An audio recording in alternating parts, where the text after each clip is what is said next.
힘과 중력.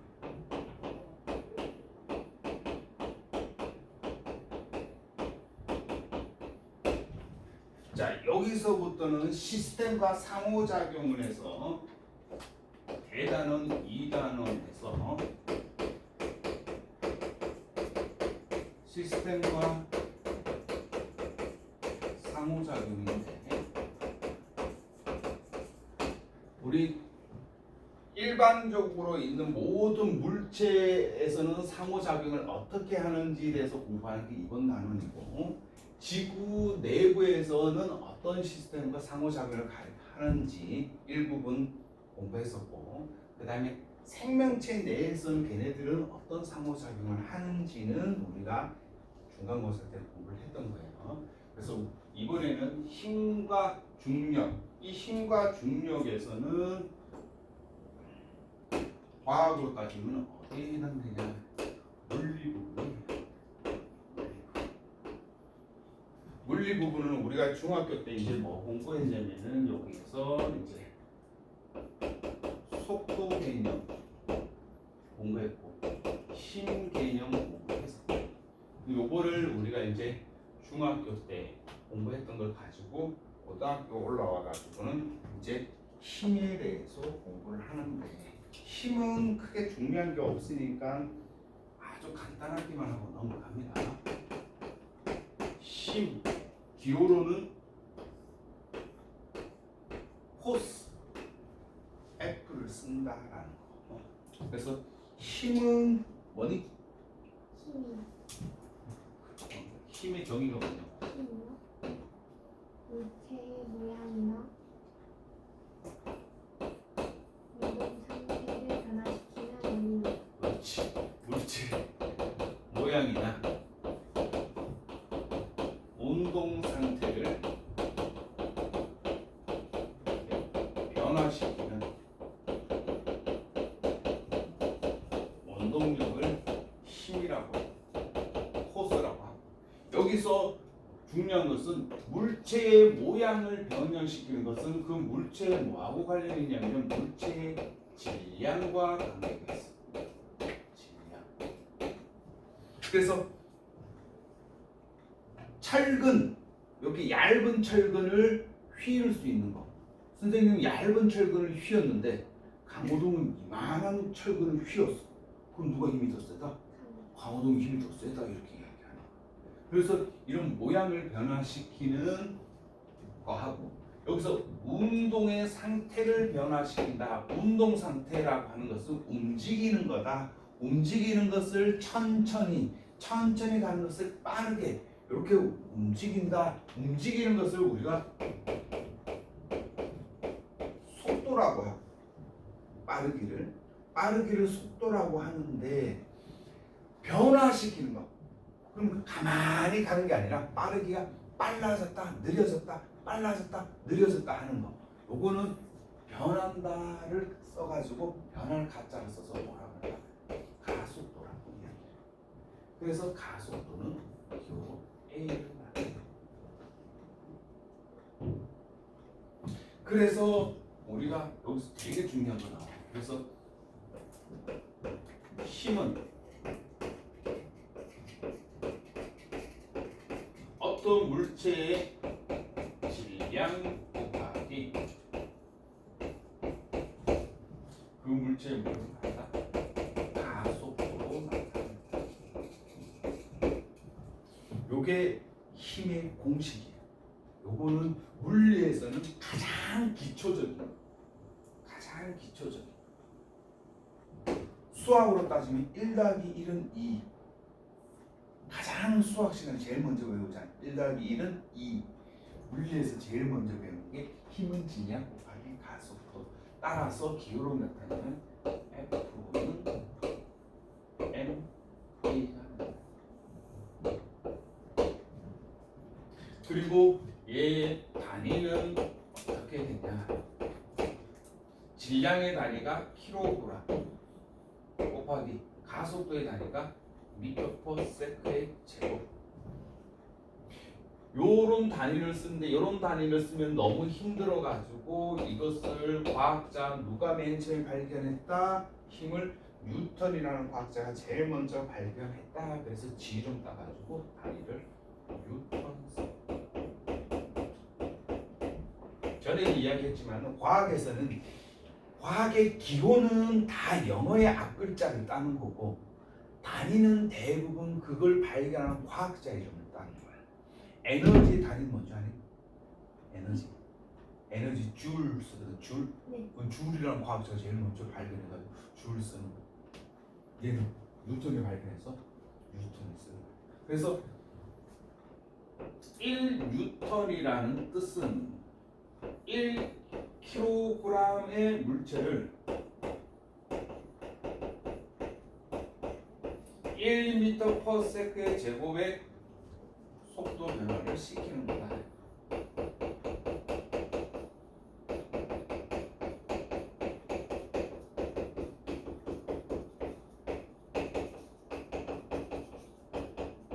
요게 1뉴턴이라는 뜻이야. 그 신발 뭐야?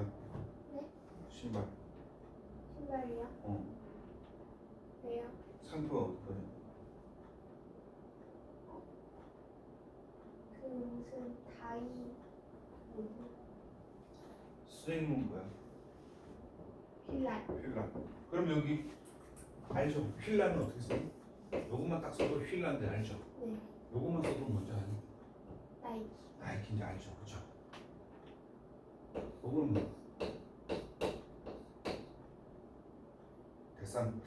아, 그 다음에 요거는 아디다스. 아디다스.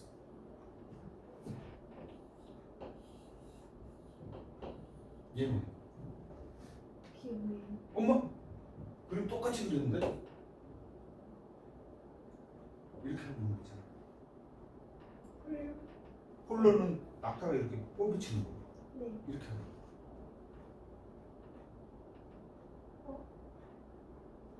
이렇게 하고 있는 거야? 퓨마잖아, 퓨마. 아, 네. 너 퓨마 그려봐. 씨. 나보다 잘 그릴 수 있어? 그러면요? 퓨마 이렇게 하고 있지, 그렇죠? 네. 이렇게 하고 있대. 가만히 이렇게 서 있는 게 아니라 네. 퓨마라는 그 표범 비슷한 개가 퓨마인데 이렇게 하고 있대. 자세히 보면은 뭐가 비슷하니? F랑 비슷하게 이렇게 하고 있는 모습이 F랑 비슷하지, 그렇죠? 그래서 어떻게 해요? 퓨마. 그러면 안 잊어버린다 이제. 퓨마 외우셔야 됩니다. 그다음 힘의 3요소. 힘의 3요소는 힘은 이제 화살표로 이렇게 많이 표시를 하는데 힘의 3요소는 여기 맨 처음에 출발점 하는 것을 이것을 작용점이라고 이야기합니다. 그 화살표가 나타내는 게 방향이다. 요게 크기를 나타낸다. 그래서 어떤 상자가 있다라고 하면은 상자가 있으면 이 상자가 1kg짜리 상자다 이렇게 했을 때 이걸 잡아당기는 이렇게 하는 거예요. 20뉴턴이다 이렇게 이야기. 이렇게 화살표로 나타낸다. 이쪽 방향으로 얼마만큼 20 크기만큼 잡아당긴다 이렇게 나타낸다. 요거를 힘의 표시라고 얘기한다. 이런 식으로 나타낸다. 이렇게만 알고 있으면 돼요. 그다음 힘의 종류. 이거는 중학교 때 공부할 거였는데 모를까봐 지금 다시 하는 거예요. 여러 가지 힘. 첫 번째 힘하면은 힘은 한자로 뭐니? 힘역자를 쓴다. 그래 이 힘역자, 역자 들어가는 건 다 힘의 종류라고 보시면 돼요. 대표적인 게 뭐니? 중력. 그렇지, 중력. 이제 앞으로 우리는 중력에 대해서 어마무시하게 많이 다룰 거예요. 중력. 그 다음에 또 뭐니?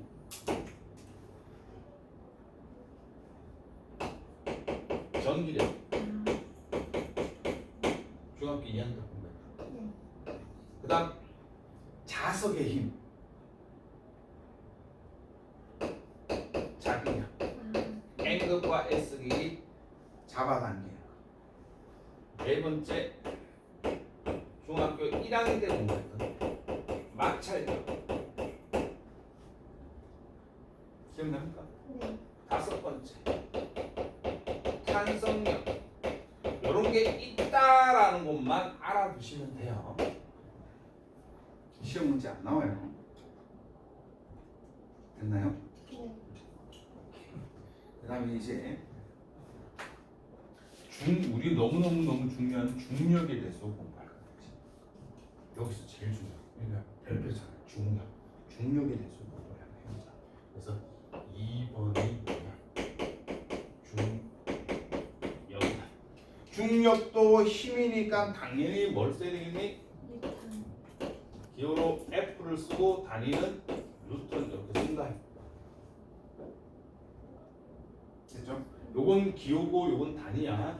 그럼 중력의 중자가 무슨 중자일까? 중심. 많은 애들이 그렇게 생각하는데 이때 중자는 무거울 중자예요. 그래서 무거울 중자를 써가지고 이 중력은 다른 표현으로 하면은 만유인력이라고 이야기해요. 만유인력. 만유 가진다. 모든 물체는 가진다. 뭘 가진다? 질량을 가진다. 이 질량을 가지는 물체는 서로 어떻게 한다? 인력은 잡아당긴다. 이렇게 이야기합니다. 자, 선생님이 한번 그림을 그려볼 테니까 잘 보세요. 물체 A가 있고 물체 B가 있으면은 얘가 가지는 A의 질량을 M이라고 하고 얘의 질량을 M이라고 하면은 질량을 가지는 중력은 마일력은 질량을 가지는 두 물체는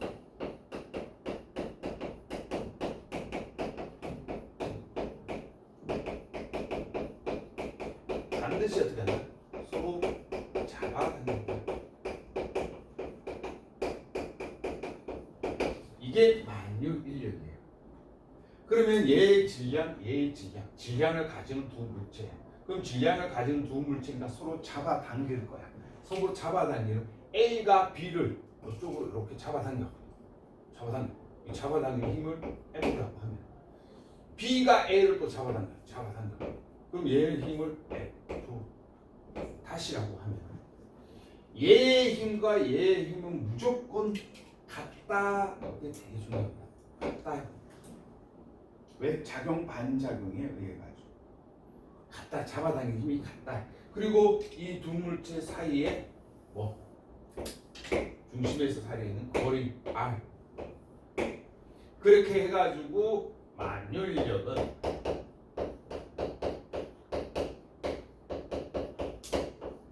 만유인력 F는 두 물체 사이에 존재하는 두 물체 사이의 거리의 제곱에 두 물체 사이의 두 물체의 질량 A 곱하기 질량 B가 된다. 요게 만유인력 구하는 공식이에요. 근데 여기다가 이제 뭐가 들어가냐면 만유인력 상수 G가 들어가요. 요게 만유인력 상수.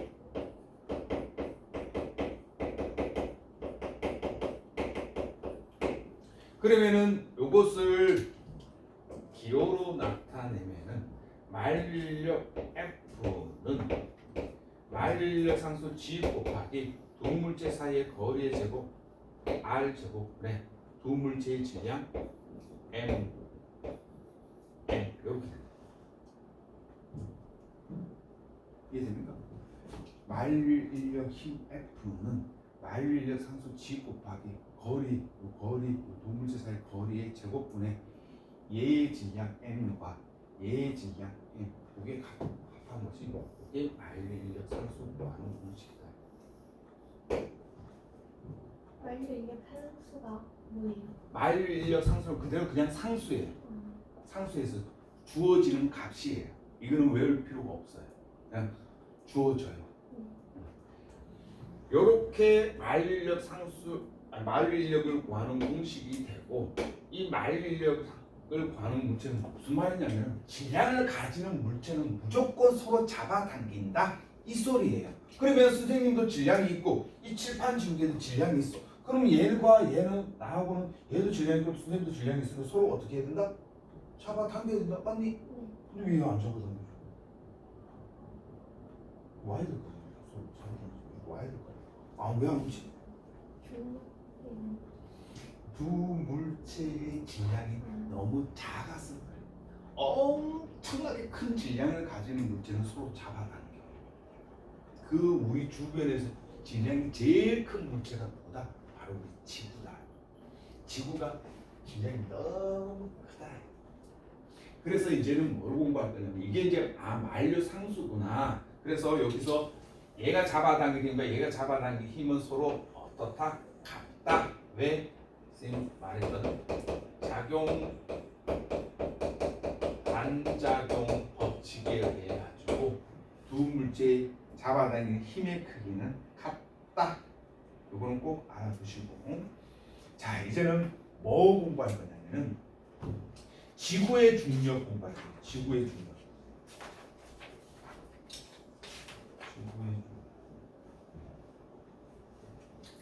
지구의 중력 공부합니다. 자 이제 세 번째는 이제 우리 교재는 만류력은 지금 생략을 해버렸고 이제는 뭐 하냐면 세 번째 지구의 중력.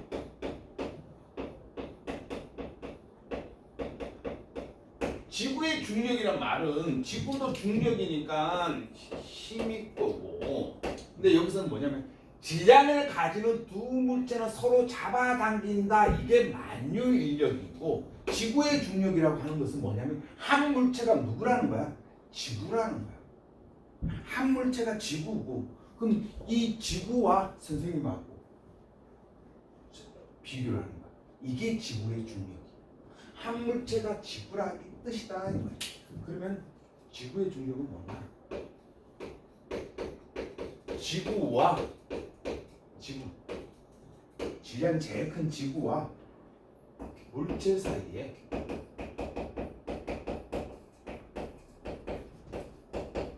작용하는 힘이다. 이렇게 됩니다. 됐나요? 그러면 한 물체 A가 누구라는 거야? 지구라는 뜻이야. 지구라는 뜻이야. 됐나요? 그러면 이제 스님이 이제 그림을 어떻게 그리냐면 지구 그림을 그릴 거야. 지구는 너무 크니까 이게 지구라고 합시다. 지구. 선생님 여기 서 있어. 여기 서 있어. 그러면 지구와 선생님하고 서로 잡아당기는 힘. 이게 지구의 중력이야. 그러면은 너 이제 여기 값을 넣으면은 지구하고 선생님하고 거리 구할 수 있겠죠? 선생님이 여기 지구 아무리 떨어져 봐야 지구의 반지름하고 똑같겠죠?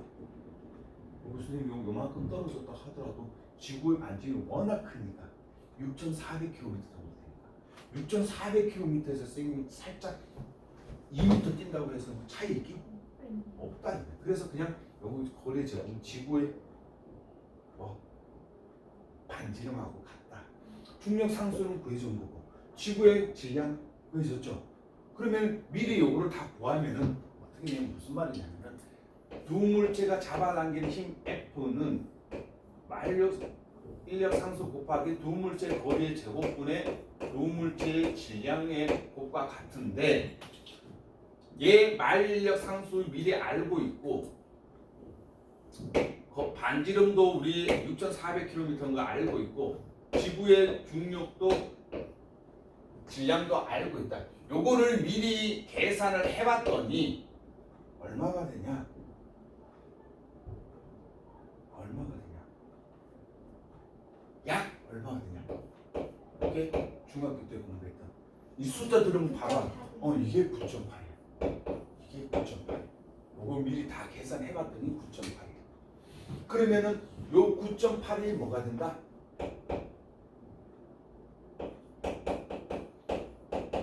중력 상수 값이 된다. 중력 상수 값이 된다. 됐습니까? 네. 이게 중력 상수 값이 되고, 그래서 우리가 뭐 운동의 위치 에너지 하려면 위치 에너지는 무조건 뭐 기억납니까? 9.8 곱하기 mh 네. 내 질량에다가 높이에다가 9.8을 꼭 곱했다. 왜? 지구가 잡아당기는 이게 9.8입니다. 됐나요? 네. 그래서 요거 9.8 요거 꼭 기억해야 돼요. 됐나요? 네. 그럼 얘 물체를 여기 떨어뜨렸다. 떨어뜨리면 밑에 점점 빨라지겠죠. 네. 잡아당기는 지구가 잡아당기는 힘에 의해서 얘가 쭉 떨어질 거야. 떨어지면 얼마씩 빨라진다고? 9.8. 9.8씩 빨라져. 이렇게 돼. 그래서 9.8이면 중력 상수예요. 요거 기억해야 된다. 그럼 여기 9.8에다가 뭐? 네, 아예 n 뭐를 곱하면 질량을 곱하면 그게 바로 뭐가 된다? 무게가 된다. 무게가 된다. 그럼 질량 값은 절대로 안 바뀌어요. 선생님이 만약에 예를 들어서 질량이 50kg다라고 하면은 나의 무게는 50 곱하기 뭘 해줘야 되니? 9.8. 9.8을 해줘야 돼. 무게야. 그러면 선생님이 달에 가면은 선생님 질량이 50kg면은 얼마를 곱해줘야 될까? 9.8을 곱해줘야 될까? 아니요. 그때는 달의 질량이 훨씬 더 작으니까. 그래서 달에 가가지고 질량을 재면 선생님 무게를 재면은 지구의 6분의 1이 되는 거야. 얘 질량이 지구 질량이 달 질량보다 6분의 1 크기 때문에 그렇게 되는 거야. 그래서 뭐는 바뀐다? 질량은 안 바뀌는데 무게는 측정하는 장소에 따라서 달라진다. 그게 중요한 거고. 그러면 이제 지구의 중력에서 첫 번째 지구 중력의 방향은 어떻게 된다? 지구 중력의 방향은 어디로 된다? 위로. 아니요. 여기 이제 지구에 있는 방향, 지구가 잡아당기니까 얘는 어떻게 된다? 지구 중심 방향.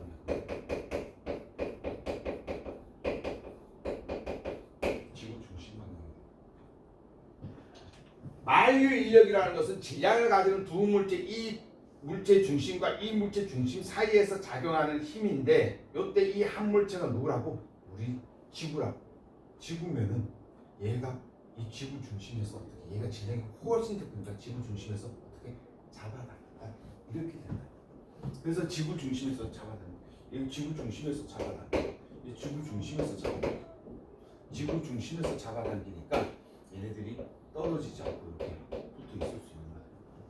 그래서 지구의 중심 방향이다라는 거 알아두시기 바랍니다. 되게 중요합니다. 지구 중심 방향을 다른 표현으로 하면은 어떻게 되냐면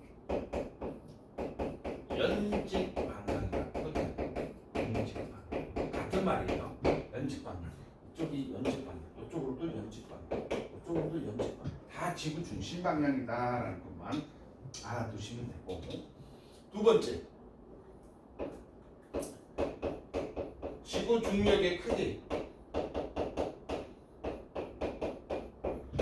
지구 중력의 크기는 어떨수록 이게 되게 중요합니다.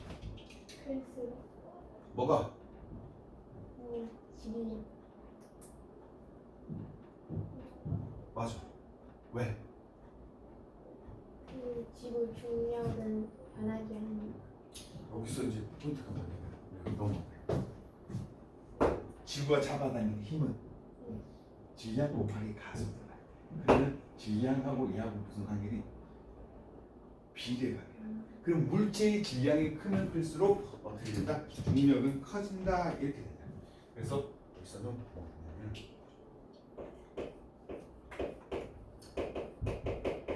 물체의 질량이 클수록 중력은 커진다. 그러면 물체의 질량과 중력은 무슨 관계가 된다? 비례관. 그렇지, 비례관계가 된다. 비례관계. 왜 여기서 얘가 9.8인데 내 질량이 클수록 얘 값이 커지니까. 아니 여기 9.8인데 9.8에다 내 질량이 더 더하면 더할수록 잡아당기는 중력이 커지니까. 됐죠? 이해되죠? 그 다음에 세 번째. 그러면 높이가 어떻게 될수록? 클수록 높을수록 지구 중심에 어떨수록? 가까울수록 어떻게 된다? 커진다.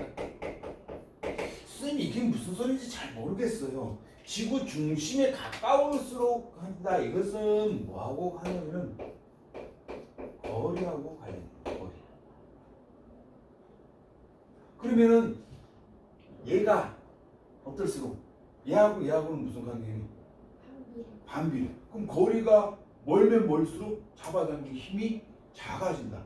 거리가 가까울수록 잡아당기는 힘이 커진다. 이렇게 된다. 물론 지구에서 보면은 여기 있으나 선생님 여기 있으나 큰 차이는 없지만 그래도 굳이 따지자면 얘보다는 얘가 더 잡아당기는 힘이 어떻게 된다? 작다. 이렇게 된다. 더 멀리 떨어져 있으면 그걸 이야기하는 거예요. 됐나요? 네. 그러면 우리 지구 전체로 보면 우리 지구 살짝 어떻게 생겼냐면 타원형으로 생겼어요. 타원형으로 생겼어. 알아? 아니. 몰라? 네. 타원형으로 생겨가지고 요 길이 요거를 뭐라고 한다? 적도라고 하는 적도. 네. 요거는 뭐라고 그러냐면 세로를 경도라고 해. 요는 적도, 다른 말로 하면 위도. 그러면은 여기 북극하고 여기 하와이하고 비교하면 누가 더 중력이 클까? 적도 하와이. 어? 여기가 북극이야. 네. 여기가 하와이야. 네. 누가 더 중력이 크겠니? 거기 북극. 왜? 거리가 거리가? 멀어서 왜 이런 가까워서. 거리가 가까울수록 중력은 커진다 그랬으니까 얘가 지금 타원형으로 생겼으니 타원형이 이렇게 생겼어요. 하와이가 더 가깝지 않아요? 타원형으로 생겼다. 요 고리하고 아. 요 고리하고 누가 더 가깝니? 거기요. 여기 북극이 더 가깝다. 그럼 북극이 거리가 더 가까우니까 북극이 중력이 더 크다 이렇게 됐다는 거예요. 이해됐죠? 네. 요 말을 가지고 선생님이 이렇게 이야기를 하는 거예요. 지구 이렇게 안 생겼지만 네.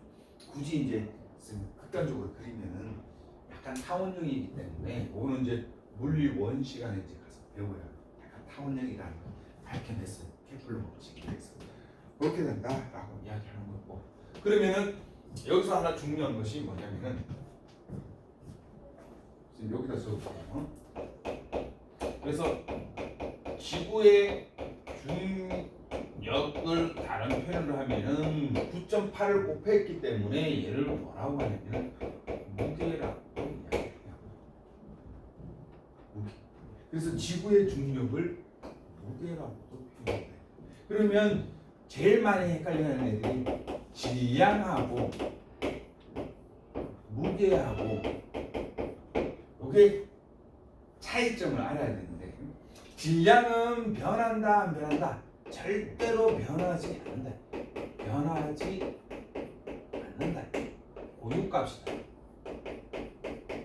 고유값이다. 무게는 변합니다. 얘는 변한다. 어디에 따라서? 장소에 따라서 변한다. 왜? 질량 곱하기 뭐가 되니? 9.8을 하기 때문에 요 9.8이라는 값이 어떻게 했냐? 요 값이 9.8이에요. 요 값이 9.8인데 달에 가면 달의 질량이 지구보다 가볍기 때문에 9.8보다 더 작아진다. 그러면 선생님의 질량은 50kg고 선생님의 무게를 따지면은 50에다가 얼마를 곱해줘야 된다? 9.8을 곱해줘야 된다. 근데 너도 9.8 곱하고 나도 9.8 곱하고 다 질량마다 다 9.8을 곱하니까 우리가 흔히 통상적으로 어떻게 9.8 다 생략해버린다. 그래서 선생님 몸무게가 몇 킬로냐면 선생님 몸무게가 75kg예요. 선생님 몸무게가 75kg라고 하는 것은 맞는 말이다, 틀린 말이다. 틀린 말. 선생님 몸무게는 75kg에다가 뭘 곱해줘야 된다? 9.8 곱해줘야 된다. 예빈이 같은 경우 예빈이가 만약에 40kg라고 하자. 그럼 너 몸무게가 40kg이다. 이거 맞는 말, 틀린 말? 틀린 말. 그 40kg에다가 뭘 곱해야 된다? 9.8을 곱해줘야 된다. 근데 너도 9.8 곱하고 너희 질량에도 9.8 곱하고 선생님 질량에도 9.8 곱하니까 우리 그럼 9.8을 생략을 하고 질량하고 비교를 하자. 이렇게 잘못 인식돼가지고 선생님 몸무게가 75kg이다. 예빈이 몸무게가 40kg 이렇게 나타나는데 그건 과학적으로는 정확한 말이 아니다. 그래서 선생님의 질량이 지금 만약에 75kg이라고 하면은 선생님이 달에 가면은 선생님 몸무게는 변한다 안 변한다? 변한다. 근데 선생님 질량은 변한다 안 변한다? 선생님의 질량이 75kg이면 지구에서도 75kg, 달에 가도 75kg. 그럼 지구에서는 9.8을 곱하지만 달에 가면 한 2.4를 곱한다. 이렇게 된다. 오케이. 거기서 나오는 그림이에요. 자, 105페이지. 105페이지 2번 보면은 두 물체 사이에 상호작용하는 중력. 이것이 바로 뭐가 된다? 만유인력을 이야기한다. 그러면 이 만유인력은 아까도 말했다시피 이렇게 되니까 요거하고는 무슨 관계? 비례.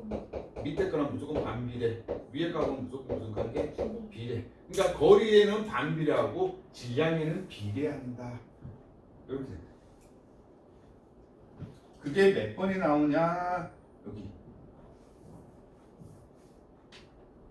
105페이지 동그라미 2번. 105페이지 동그라미 2번 찾았니? 2번이요? 그 지구 그림. 지구 그림 2번에 2번.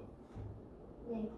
중력의 크기 이렇게 있어. 거기다 밑줄 거세요. 질량이 클수록 크고 거리는 어떨수록 가까울수록 이렇게 돼. 요 말을 이야기하는. 질량은 클수록 비례니까 클수록 얘는 커지고 얘는 거리가 작을수록 가까울수록 커진다. 이 뜻입니다. 됐나요? 넘어갑니다.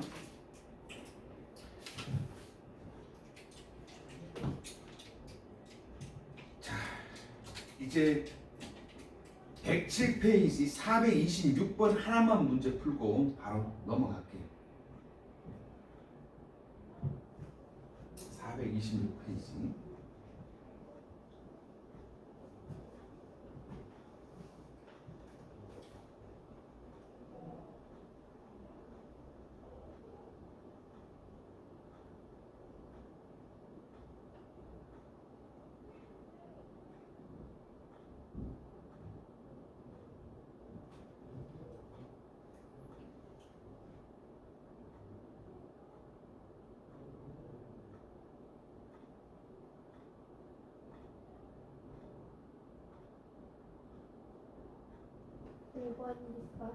정답. 되게 중요해. 요 개념이 중력에 대해서 지금 설명한 요거 다 개념을 포함한 거예요. 그러면은 106페이지 423번도 맞춰봅시다. 지구가 물체에 작용하는 중력의 방향은 지구의 어느 방향? 중심 방향. 중력의 크기는 물체의 질량이 어떨수록? 클수록. 지구와 거리가 가까울수록. 그러면 정답은 3번. 요거 이야기하고 됐습니까? 넘어갑니다. 110페이지 이제 물체 운동 들어갑니다. 물체 운동. 요거는 치워도 될까요?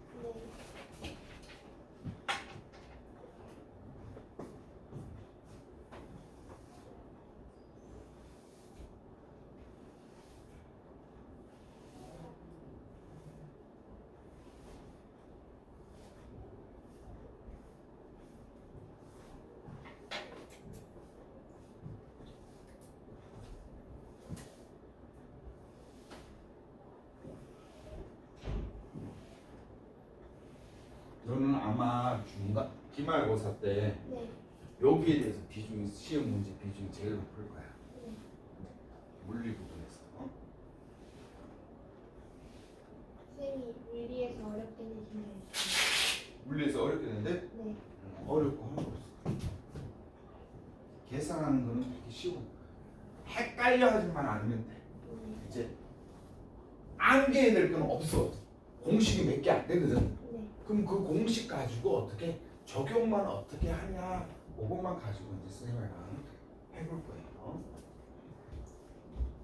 자, 그거를 알기 위해서는 어떻게 되냐면은 이 110페이지에 나오는 이 물체 운동을 잘 공부를 해야 됩니다.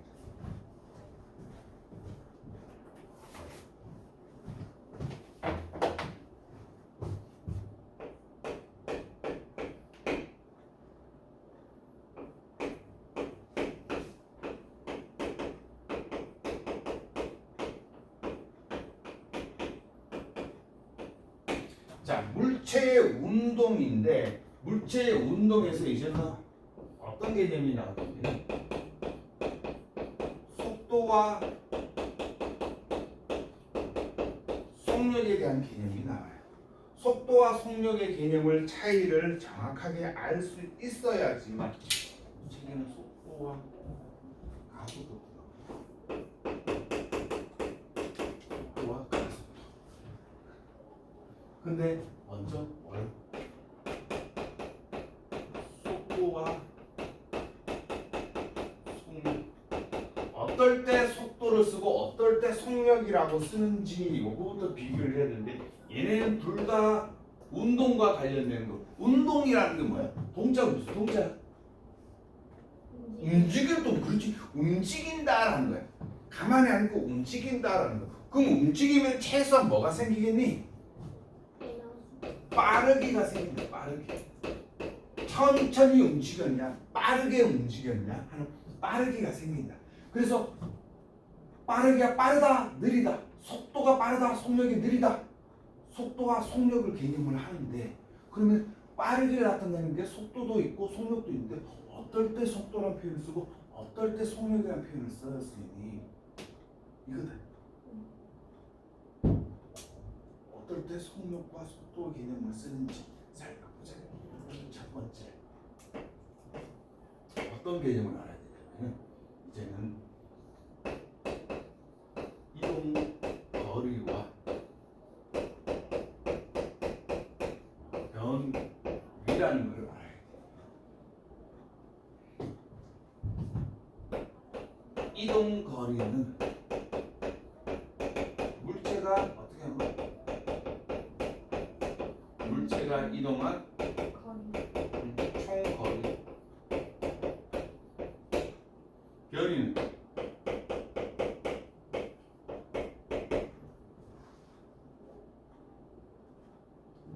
말 그대로 변이. 그 변한 위치. 정해서 위치에 뭐가 위치에 변화가. 그럼 위치의 변화는 어떻게 구할까? 잘 봐. 이게 어떤 개념이냐면 되게 쉽게 설명하는데 선생님 여기 있었어. 1m, 2m, 3m 갔어. 다시 되돌아와서 4m, 5m 왔어. 선생님 총 이동한 거리는 몇 미터니? 5m. 그럼 선생님 변이는 몇 미터니? 1m. 처음 위치에서 나중 위치가. 요거 1m가 돼. 그럼 선생님 여기서 1, 2, 3, 4, 5 같지만 총 이동하는 거리는 5m지만 변이로 따지면 그냥 1m밖에 안 된다. 되나요? 그래서 이 위치의 변화는 나중 위치 빼기 처음 위치가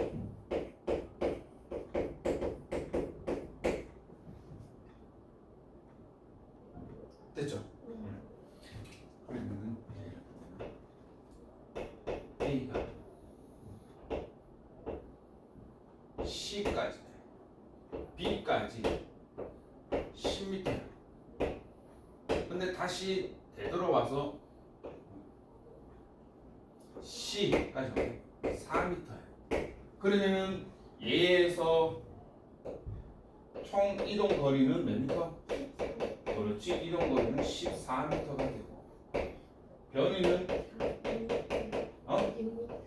변이는 6m가 되고 확실하게 이제 구별되겠죠. 이동 거리와 변이인지 뭔지는 알겠죠, 그렇죠? 그렇지. 그 다음에 이제는 뭐 공부할 거냐면 이제 속력과 선생님 속력과 속도는 이제 어떤 차이점이 있나요? 그러면 얘네 둘 다 선생님이 아까 말했다시피 둘 다 뭐를 빠르기를 나타내는 말인데 이 빠르기를 비교를 하려면은 어떤 개념이 두 개가 나와야 되냐면은 예빈이가 빠를까 선생님이 빠를까? 뛰어가야 돼요. 굳이 뛰어봐야 한다. 정확한 표현이에요. 뛰어봐야 한다. 뭐 어떻게 뛰어야 되겠니? 예빈이는 100m를 달리는데 20초 걸렸어. 선생님은 100m 달리는데 15초 걸렸어. 누가 더 빠른 거야? 선생님이 더 빠른 거야. 그러면 시간 개념이 나와야 돼. 그 다음에 이번에는 똑같이 10초 동안 뛰었어. 10초 동안 뛰었는데 예빈이는 50m밖에 못 갔어. 선생님은 10초 동안 뛰었는데 선생님이 60m를 갔어. 그럼 누가 더 빠른 거야? 내가 더 빠른 거야. 그럼 무슨 개념이 나와야 돼? 거리 개념이 나와야 돼. 그래서 빠르기를 비교를 하려면은 어떤 개념이 나와야 되냐? 시간 개념과 누구 개념이 나와야 된다? 거리 개념이 나와야 된다. 이렇게. 그래서 시간은 기호로 우리가 뭐를 나타내냐면 t를 나타내고 거리는 s를 나타내요. 기호야 기호. 단위는 시간의 단위는 뭘 쓴다? 초를 쓴다. 세크. 거리의 단위는 뭘 쓴다? 미터를 쓴다.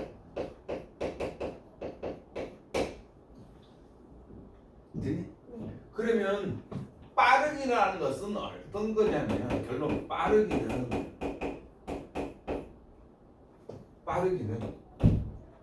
몇 초 동안에 몇 미터 갔는 게 이게 빠르기야. 그래서 빠르기는 뭐다? 걸린 시간분에 뭐한다? 얼마만큼 갔냐? 이동 거리로 나타낸다. 요게 빠르기를 나타내는 거야. 빠르냐 안 빠르냐? 나는 5초 동안에 10m 갔고 너는 5초 동안에 4m를 갔어. 그럼 누가 더 빠르다? 선생님이 더 빠르다. 이렇게 된다. 빠르기 개념 알겠죠? 그럼 이제 빠르기의 개념을 알았으면 이제 속력과 속도를 비교를 할 때 어떤 거를 속력이라고 하고 어떤 거를 속도라고 하냐. 먼저 속력을 보면은 속력의 기호는 어떻게 V를 씁니다. V를 쓴다. 그리고 속력은 어떻게 쓴다? 걸린 시간분의 총 이동 거리로 나타낸다. 그러면 얘를 기호로 나타내면 어떻게 될까?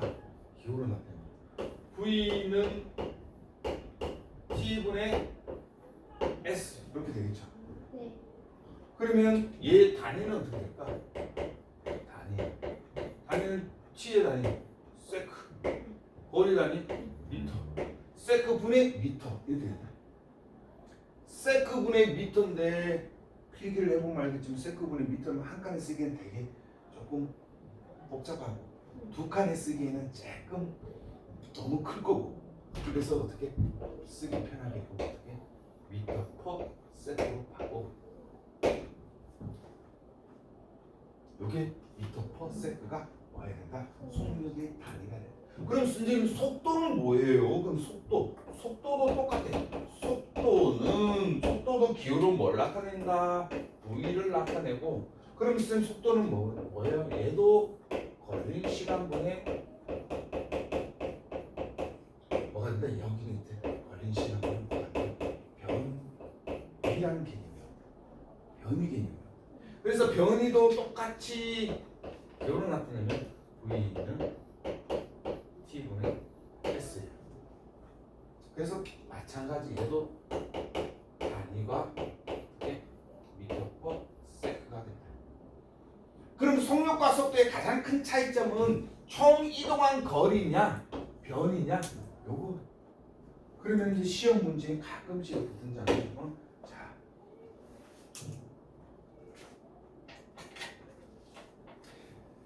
440번 문제. 그것만 하나만 풀고 갑시다. 어떤 거냐면 이거는 속력과 속도 개념을 물어보는 건데, 자, 거기서 P에서 Q까지 이동 거리는 몇 미터가 되니? 150m. 150m. 변리는 얼마가 되니? 50m. 50m. 그러면 여기까지 오는데 걸린 시간이 10초래. 네. 그러면은 봅시다. 총 이동 거리가 몇 미터? 150m. 150m. 여기는 50m. 50m. 그러면 문제 말고 속력은 어떻게 되니? 속력은 걸린 시간이 10초고, 그렇죠? 이동 거리가 얼마? 150. 150m. 계산하면 얼마가 되지? 15m/s가 돼. 속도는 어떻게 되니? 속도는 10초분에 몇 미터? 50m가 된다. 그럼 계산하면 얼마가 된다? 5m/s가 된다. 그래서 속력과 속도 어떻게 구하는지 알 수 있다. 차이점인지 알겠죠, 그렇죠? 그럼 다시 들어가서 속력과 속도 이제 이야기를 했고, 자, 시험 문제에 잘 등장하는 것은 요거는 속도는 아까 선생님 뭐라고 했니? 변위라고 했다, 그렇죠? 네. 변위는 요거다, 그렇죠? 네. 그러면은 요거를 다시 쓰게 되면은 속도는 어떻게 되니? 속도 V는 걸린 시간분에 나중 위치 빼기 처음 위치, 이렇게 쓸 수 있겠죠, 그렇죠? 네. 같은 말이에요. 어려운 거 없습니다. 이제는 어떤 개념 공부할 거냐면 이제 가속도 공부할 거예요. 가속도. 이제 가속도 공부할 건데 여기서 이제 우리가 많이 알아야 될 것은 속도 개념이 속력보다 더 중요한 겁니다. 그러면 속력과 속도의 가장 큰 차이점은 쌤 뭐예요? 라고 하면은